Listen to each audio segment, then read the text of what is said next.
నేను ఒకటే నిన్ను అడుగుతున్నా, నువ్వు అన్నం తింటలేదనే దానికి, నువ్వు అన్నం తింటలా ఏం తింటున్నావు అనే దానికి నేను ఇప్పుడే ఒకటే అడుగుతున్నా. 2024 మే మాసంలో ఎన్నికల కమిషన్కి ఇచ్చినటువంటి నీ అఫిడవిట్లో నువ్వు నీ శ్రీమతి కలిసి నీ సంవత్సర ఆదాయం, ఇప్పటి వరకు నీ ఆస్తుల విలువ, సంవత్సర ఆదాయం ఎంత ఇచ్చావు? ₹1 కోటి కూడా లేదు కదా. ఎన్నికల కమిషన్కి ఇచ్చినటువంటి అఫిడవిట్లో ఎన్ని లక్షలు ఉంది?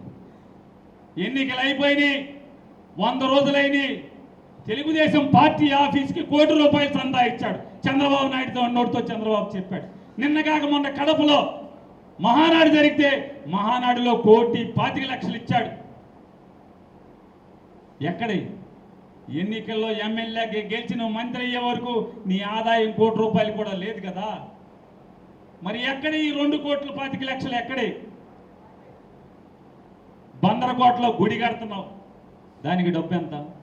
కొండరాళ్ళు 100 లారీలు వచ్చేస్తున్నాయి. కొండరాళ్ళు ఎక్కడి డబ్బులు? ఎక్కడి? బందరకోటలో అన్ని స్థలాలు కొన్నావు, డబ్బులు ఎక్కడి? కుర్తువెన్నులో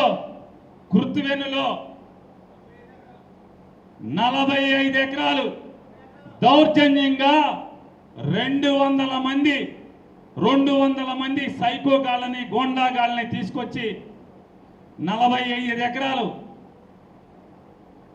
తినేసావా, తినలేదా? నువ్వు డబ్బు అన్నం తింటున్నావా? ఏం తింటున్నావు? అంటే సరిహద్దులు కూడా, అంటే బందర్ చుట్టుపక్కల కూడా చాలతల్లా, కుర్తివెన్ను దాకా కూడా వెళ్ళిపోయావు. కుర్తివెన్ను వాళ్ళు ఉన్నారా ఇక్కడ ఎవరన్నా? నేను చెప్పేది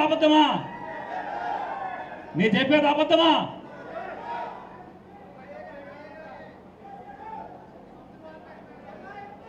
ఇవాళ రాబోయే రోజుల్లో నువ్వు అన్నం మానేసి తింటున్నటువంటి ప్రతిదీ లెక్కెట్టి ఖచ్చితంగా ఈ సమాజానికి, ఈ ప్రపంచానికి ఇవాళ నీ గురించి చూపిస్తున్న నీ టీవీ ఛానల్స్కి ప్రతి ఒక్కడికి ఛాలెంజ్ చేసి చెప్తున్నా.